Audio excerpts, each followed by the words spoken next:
Ladies and gentlemen, hey, hi, how you doing? Welcome back to the channel. Thank you so much for stopping by. Obviously, we talk a ton about the Warzone meta on this channel, going over the best setups, which weapons are overpowered, which weapons are, super great for TTK, but maybe not great in other areas like niche options. We talk about everything there is with the meta on this channel, and today we're straying away from sort of the general best loadouts, top 5 weapons talk and whatnot, and instead looking at the problem that the Warzone meta currently has.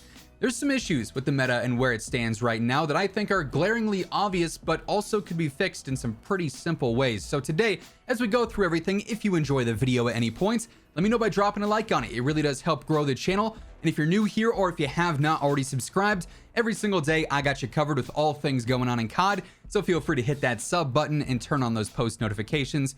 But obviously right now, the Warzone meta has a problem with diversity. There is a very specific and very defined meta, which was not the case just a couple of seasons ago. We were in a fantastic spot. We had arguably the most open and diverse meta ever, where we had several MW guns in top meta. Things like the CAR, the AMAX, the MP5 was doing all right. We had Cold War guns up there. The Lapa, the MP5 again. We had things like the FARA, the XM4, QBZ, etc., etc.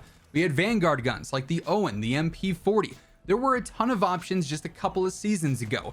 And then Raven started to definitely stray away from that more open and diverse meta. They went to nerfing things like the AMAX completely out of the blue, obliterating the Lapa completely out of the blue, changing the sniping meta entirely, and now we're left in a spot where pretty much the only versatile and competitive weapons in the game are, one, Vanguard guns. There's very few Cold War and Modern Warfare options, but also it's just rifles and SMGs.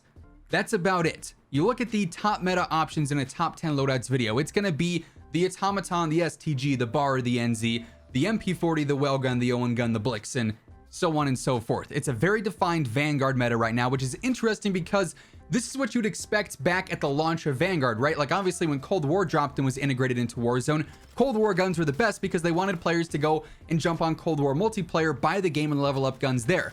But we're closer to MW2 now than we are Vanguard, so it's very strange to me that they're now pushing Vanguard despite the fact that that game's a wash. They're not worried about the sales on that game anymore. They don't care about players now transferring over to Vanguard multiplayer because MW2 is on the horizon. They're already focused on that. So it seems weird that we have this emphasis on Vanguard guns now. But yeah, obviously problem number one, the meta is currently Vanguard dominated. And then like I said, it's pretty much all assault rifles and SMGs. Those are what fill out the vast majority of loadouts, and it's not particularly close. Ever since they went ahead and changed up the sniping so that the one-shot meta wasn't as strong anymore, there really is no sniping meta. You can try and build out a CAR or a Swiss or, an HDR, a ZRG, some of the Vanguard snipes like the 3-line, and they're all right, but there is absolutely no meta sniper in the game anymore. We know how long the Swiss and the CAR were top meta choices in the game. We know that the ZRG and the HDR were fantastic snipers back on Verdansk. But now, if you're using a sniper, honestly, you're at a disadvantage. There is no sniping meta at the moment. This next one I'm not as disappointed about, but there's also no shotgun meta at the moment. They've completely removed any competitiveness behind that category as well. For a little bit, we had things like the R9O, we had the JAK 12, we had the Street Sweeper, but those were also pretty much destroyed with mobility, or their damage range was nullified essentially, so that if you're not 5 meters away from an enemy, it's going to take longer than an SMG to kill. Like I said, I'm not necessarily disappointed in that because I can't stand shotguns, and I will never want to play a shotgun meta again where we had things like the Dragon's Breath R9O that was ruining Verdansk back in the day, but like it is an entire weapon class that is completely obsolete and basically useless now that doesn't promote a diversified meta. So there's no sniping meta, there's no shotgun meta. LMGs are really only other potential ranged competitive option are for the most part mainly irrelevant. When you look at the LMG category, the vast majority of those will not be used. They probably are under 1% pick rates in the general meta. There are a few decent options. Obviously, the UGM8 from this season, fantastic, but it's also a Vanguard gun and a brand new Battle Pass gun, which are usually the best options in the game when they first drop. UGM8 solid. The PKM and the Bruin from MW are like kind of up there, but when you verse them against something like a brand like a Type 11, like the UGM8, the Whitley, etc., they lack mobility, they lack good damage drop-offs, they lack decent velocity in some cases, the control is iffy in certain aspects. So like, they're all right options, but they're really not anything crazy. Same deal with things like the Stoner or the RPD from Cold War. They're viable for sure, but would I take it over a UGM8? Would I take it over a Bren? Probably not, just because from a true competitive standpoint, they're really not up there. So there's a lot of factors that feed into this general problem with the meta. I feel like I've defined them pretty clearly throughout the video thus far. So how can we combat that? Obviously the TTK has been slowed down a bit because the health increased to 300 across the board. But even now, between the 3 maps that we have, which all play very unique to one another, the meta is kind of shared between all 3. It's not super diverse. You know, back on Rebirth versus Caldera, when that was a thing and there was no Fortune's Keep, there were still some defined metas for each map that were different. It wasn't the same few weapons, maybe built with 1 or 2 different attachments. I think the first thing here that would actually truly fix this meta problem is to again diversify more towards Cold War and Modern Warfare guns. Now, this is by no means confirmed, but I would not be surprised at all if in the coming months we do see several buffs to some of those older Modern Warfare guns that just so happen to also be in MW2 here in the fall. Things like an MP5, an M4, a Fennec, or a Vector as it's also known. I would not be surprised if we see those shared weapons get a buff to sort of promote MW weapon usage again in Warzone and to sort of hype up MW2's launch, right? That to me would make a lot of sense. So that's something that could be on the horizon, but also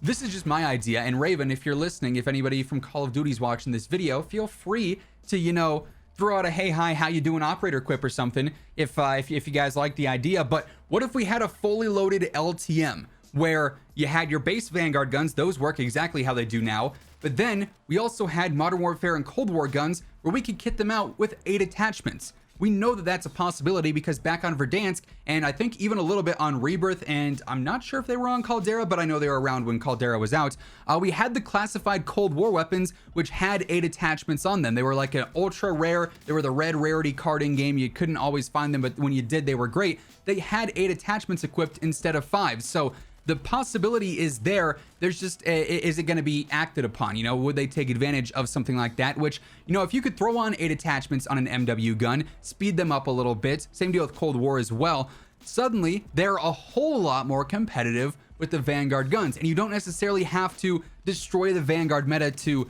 get that to be an option and to diversify the meta. You could leave the Vanguard guns as is, but open up those attachment spots and suddenly the meta looks fantastic. Like I said, you could try that out as a quote-unquote fully loaded LTM. I felt like that was an appropriate name for it, and see what that meta would be like if it was received well, if there was actual proper diversity in it. And then, you know, leave that up for 2 weeks. After that happens, say, okay, maybe in the core gameplay, we'll open up 8 attachments to all the old Cold War and MW guns, and we'll go from there. I don't know, these are just my opinions at the end of the day, but right now I will say I'm a bit bored of this meta just because it does not seem very inviting and open and diverse. It seems very defined, and this no recoil laser beam weapon at 300 meters just, it gets a little stale quickly because the weapons don't really have any feel to them. There's no personality to them. And I felt like when we had more options with Vanguard and MW and Cold War guns all there, it was a lot more entertaining in general. But that said, that's going to wrap things up for this one. If you enjoyed the video, or if you like the ideas and conversation that sort of arose from this, let me know by dropping a like on it. It does help share the video around. And if you're new here, feel free to hit that sub button. That way you can always guarantee you're up to date with everything going on in COD. But once again, thank you so much for tuning in. And until next time, take it easy, have an awesome rest of your day, and I'll catch you guys later. Peace out.